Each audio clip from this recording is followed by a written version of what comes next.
Intan tidak menyangka bahwa Bara akan benar-benar menemaninya hingga besok malamnya. Saat pertama kali Bara mengusulkan untuk menemaninya, Intan menolak dengan halus, mengatakan bahwa dia akan baik-baik saja sendirian. Namun Bara bersikeras, mengatakan bahwa dia akan tetap di sini untuk mengawasi. Walaupun aku tidak mengenalmu dengan baik, tapi aku tidak bisa meninggalkanmu sendirian di sini. Karena takut aku kabur. Aku merasa kamu gak akan kabur. Karena walau kamu kabur, aku yakin aku pasti bisa menemukanmu. Dan saat aku menemukanmu lagi, solusi yang aku tawarkan ke kamu kemarin itu akan batal. Intan diam, hanya melirik dingin Bara dari sudut matanya. Ia merasa Bara adalah seorang debt collector aneh. Dasar diisi gak jelas. Kamu ngomong apa? Enggak, aku gak bilang apa-apa. Aku seharian di sini karena memang kebetulan aku libur. Intan baru ingat jika hari ini adalah hari Minggu. Pantas saja jika si aneh ini gak ada kerjaan dan malah nongkrong di sini. Nonton serial Netflix sembari selonjoran kaki di sofa panjang. Merasa risih dipandangi sinis oleh Intan, Bara kembali mengeluarkan suara bariton yang berat. Kenapa lihat-lihat? Gak pernah lihat orang ganteng. Intan langsung tertawa mengejek. Idih, pede banget sih. Aku itu cuma heran, kenapa kamu ngabisin waktu libur di sini?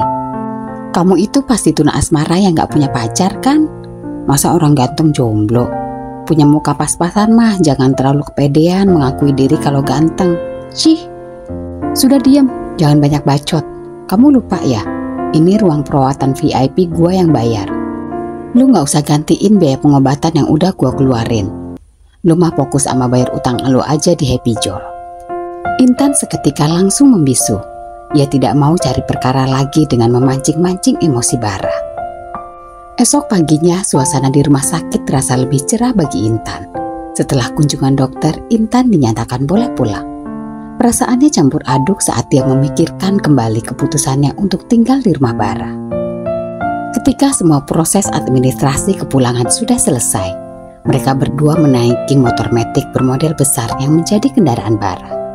Intan duduk di belakang, merasa sedikit lebih baik setelah berada di udara segar. Bara mengendarai motornya dengan mantap, menembus lalu lintas kota yang ramai.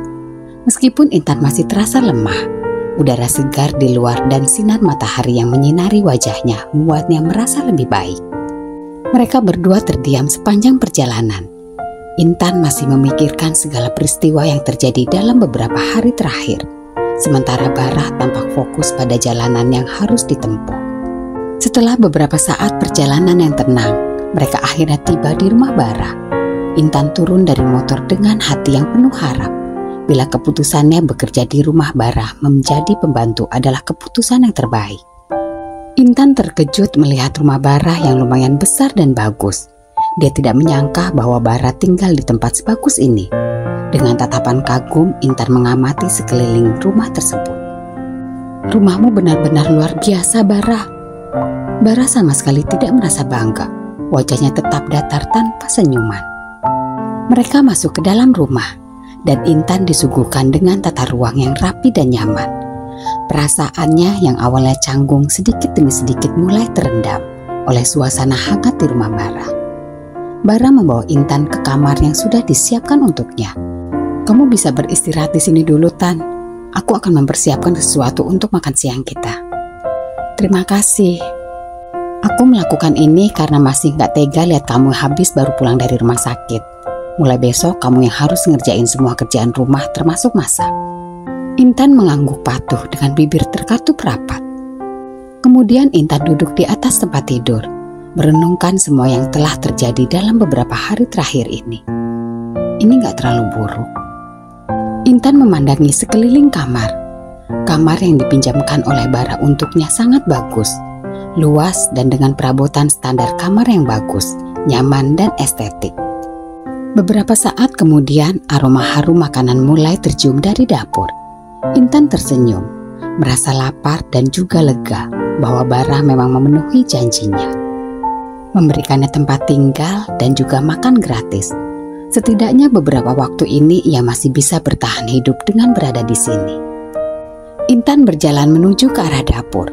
Ketika melintasi ruang tengah, Matanya tanpa sengaja menangkap sebuah foto berukuran 5R, berbingkai kayu yang ada di atas lemari laci naskas.